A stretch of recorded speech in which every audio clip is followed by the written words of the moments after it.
দিয়াছিলাম মন, হয়তো এখন বন্ধুর পাশে থাকে আরেকজন। তবে কেন মিছামিছি, তবে কেন মিছামিছি আমারে কান্দাইলা? তুমি কিন্তু আমার বন্ধু, শখের মানুষ ছিলা রে।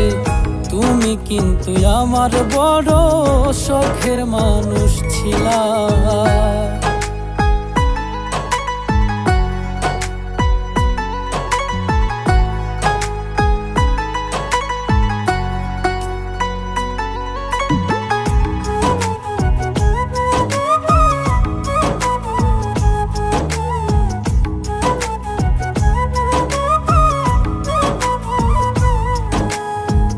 ভাটায় যেমন পুড়াই রে ইট দিয়া জংলি খড়ি,